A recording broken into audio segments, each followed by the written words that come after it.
Hi, I'm going to do a little impromptu video for my good friend, Renegade Butcher, Josh, the Renegade Butcher. Josh sells custom blend seasonings for pork and beef and stuff like that. And recently I purchased some from him, and this is the Season for Freedom Sugar-Free Sweet Breakfast Sausage Mild.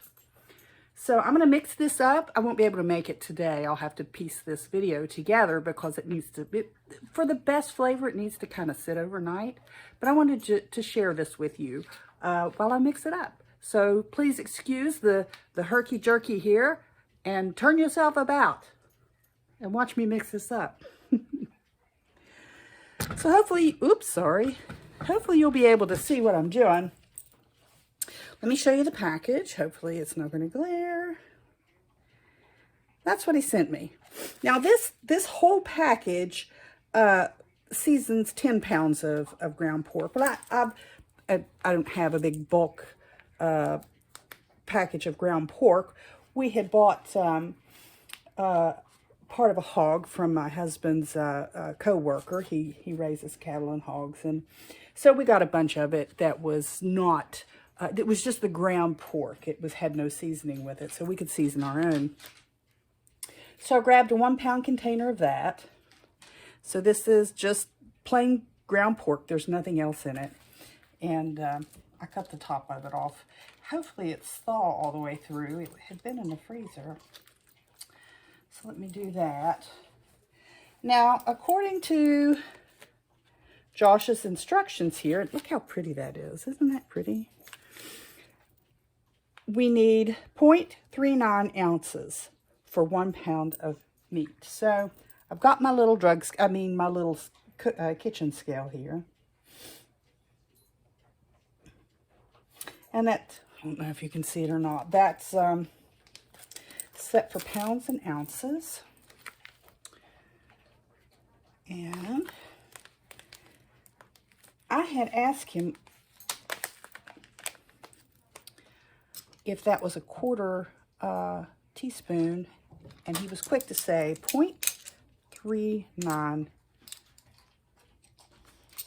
ounces.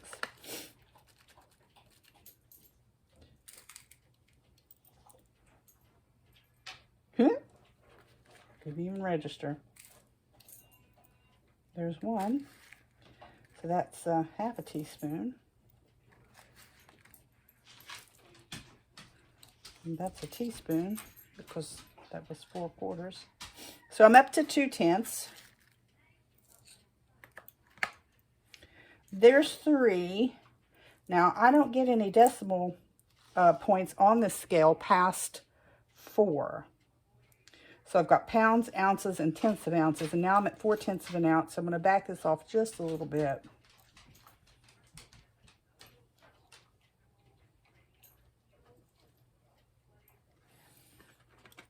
And do that. So you will see here, maybe you'll see, that says 0.3. It is a little over 0.3 because I went up to 0.4 and took a little out. And according to Josh, oops, let me turn this off and get it out of the way.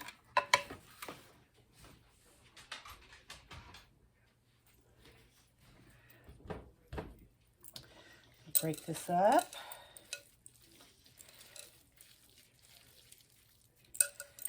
Now, Josh is in a Telegram group, or I'm in Josh's Telegram group, I should say, and he described how this should sound when it's perfectly mixed for patties. I'm not going to repeat that here on my video.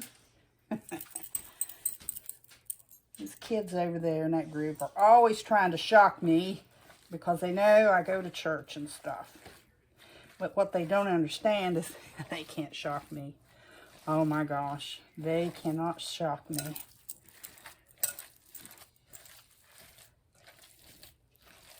There is nothing on this earth that could be said or done that would shock me.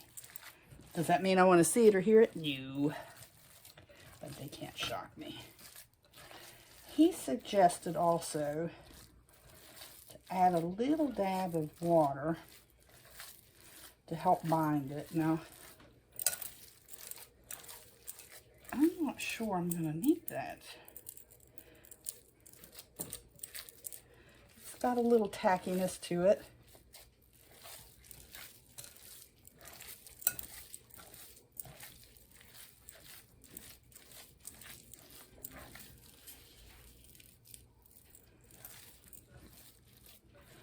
I think that might work well right there.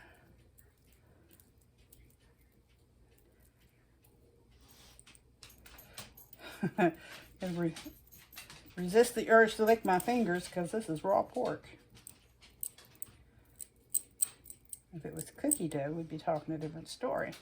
Well, no, I wouldn't, because if it was cookie dough, other people would be eating it. I don't really think that needs any water, but I am just going to put a little bit in it because I might be wrong. And there goes the clock.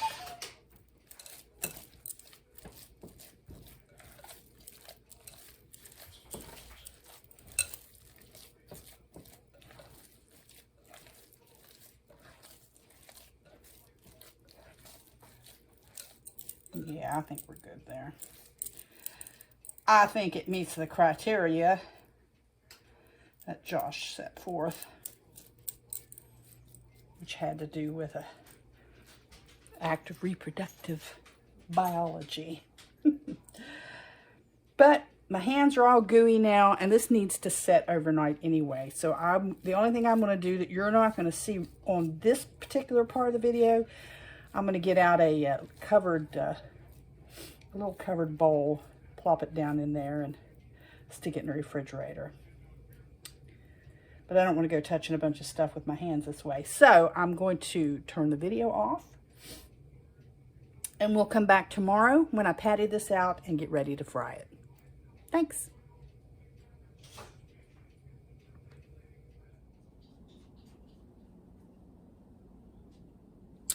Okay, so I'm not sure how much you can really see. I don't have the big fancy recording equipment, and I am not in a Pinterest ready kitchen. This is my real kitchen. This is my real old vintage stove and my real vintage cast iron. Matter of fact, this might qualify as more than vintage because this is a Griswold skillet with a cross and a circle. So this may be more than just a vintage event. So what we're doing here is we're continuing to cook the sausage that we have made with Renegade Butcher's Season for Freedom sugar-free sweet breakfast sausage seasoning. And when you see this, I mixed this together with the ground pork previously. It has set at least 24 hours in the refrigerator after I mixed it with the ground pork. So what we're going to do now is we're going to cook some of this sausage. We're going to heat our skillet. I love my cast iron. You have no idea how much I love my cast iron. So in this cast iron skillet, I'm not sure. I had my head turned. I'm not sure if you heard me or not. We're going to put a little bit of grease. This is a little bit of bacon grease.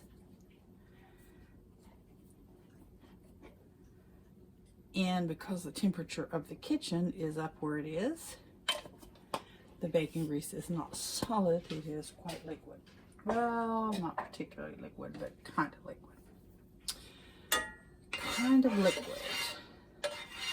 So we're going to melt that. And you know, a lot of people complain about they can't cook with cast iron. The secret to cast iron is a hot skillet and cold grease.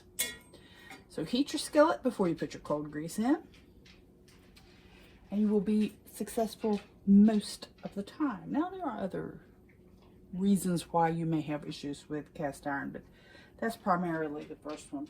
So what I've got, I had a 1 pound package of ground pork, unseasoned pork, to which I added, according to his instruction here, 3.9 ounces of Renegade Butcher's sugar-free sweet breakfast sausage mix.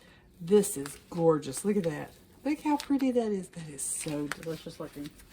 I haven't fixed it before, but we're going to fix it now. I've patted it out into roughly 1/8 of a pound each, roughly. I didn't measure it out. Now, I did measure the seasoning mix. You saw that earlier. But I did not measure the individual servings here. But the seasoning mix has set with the pork for at least 24 hours.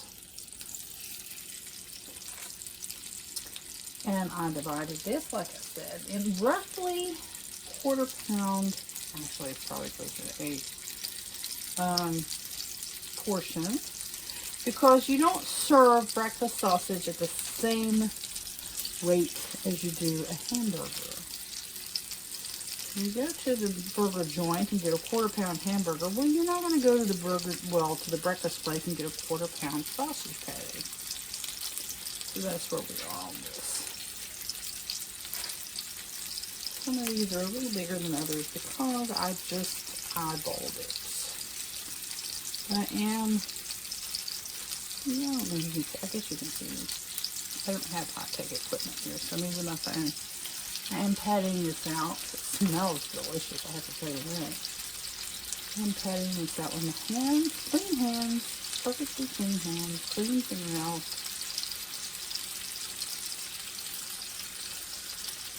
Oh gosh, if somebody was to ask me how thin it was, I don't know, maybe 1/4 of an inch.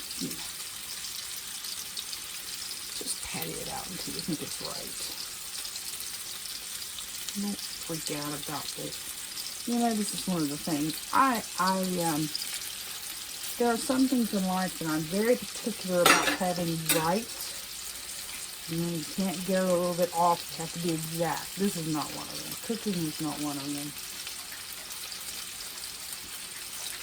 And cooking is not one of them because you cannot find your special place if you're matching every recipe exactly. Because the recipe created, whoever created that recipe, that's who you're becoming. You're not doing your own thing. So, you know, in cooking, there is a little bit of leeway to make things your own.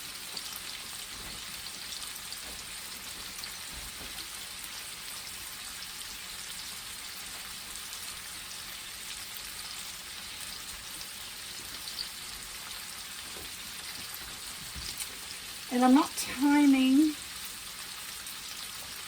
I'm not saying you have to cook these exactly 3 minutes per side or anything like that.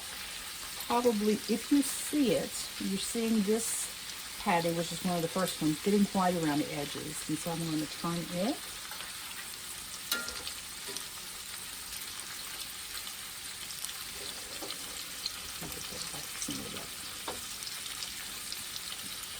And it's kind of brown on this edge, which when I flipped it, it was closer to the center, which is where the burner is. We have this one, which you see is whiter around here. We have this one, which is kind of white all the way around. The one in the center is not quite white all the way around. And these are just signals that you're looking for when you're cooking.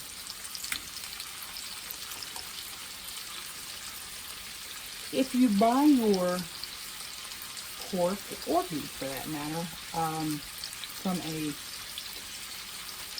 local butcher, or you, like we did, Mr. Holstein works with a young man who raises cattle and pork, and he ordered, he went in half on a hog and a cow not long ago.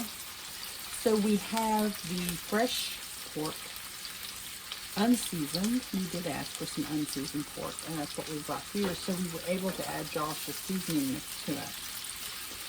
But when you do this, you have to keep in mind that the pork that you get is not cooked. And so you must cook it all the way through to make sure that you have destroyed any potential parasites.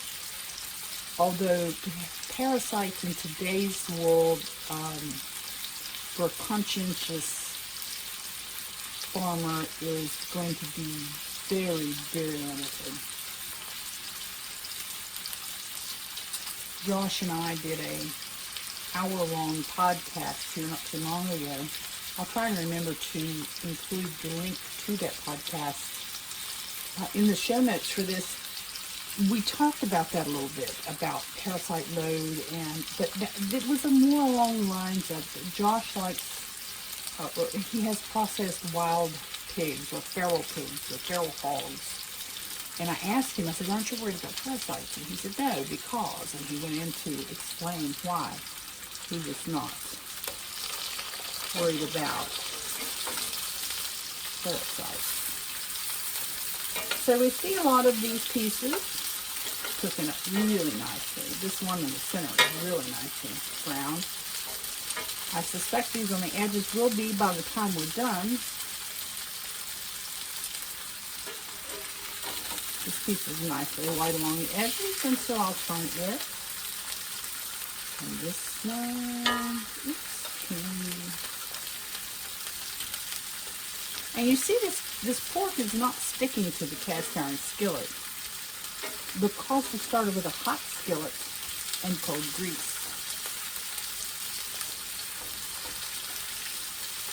99% perfect. Hot skillet, cold grease. Well, let's just cook a little more.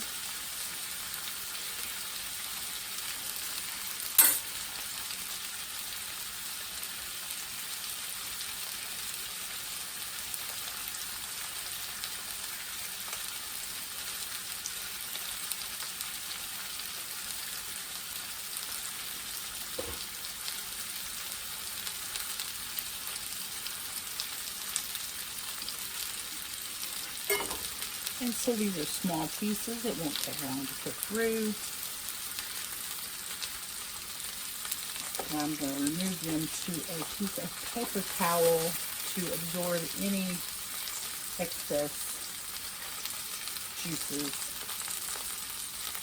I'm not a big fan of cooking your sausage until it's black. I know you can go to some restaurants and it's just so dark. It's crazy.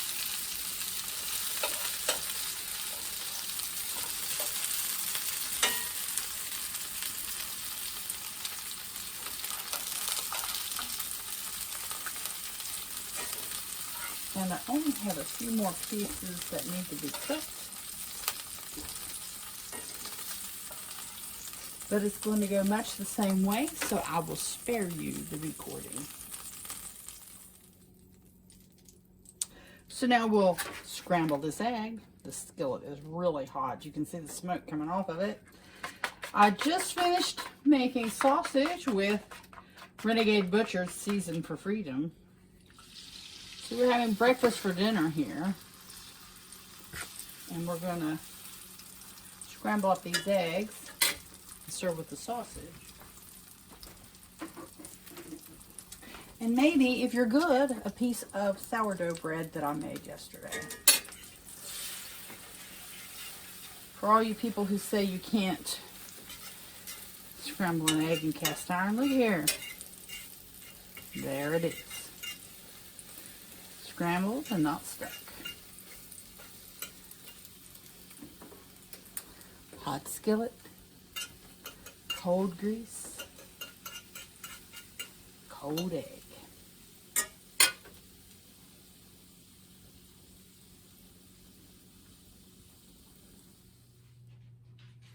And so here I'm going to taste the delicious sausage made with Renegade Butcher's breakfast sausage, sugar-free breakfast sausage mix.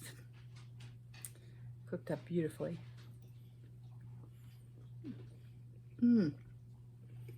It's sweet. With just a hint, just a little bit of saged. Oh, that's delicious. Very delicious. Sweet and sage. Oh, it's so good. Perfect for breakfast. Perfect.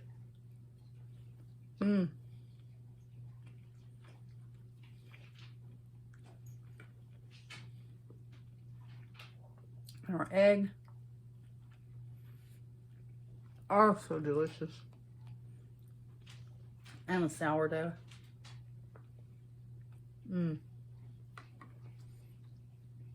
That is really good. I've never had, prior to this, Renegade Butcher's breakfast sausage blend. Sugar-free. Sugar-free. He uses stevia in this. It's really good. It is really, really good.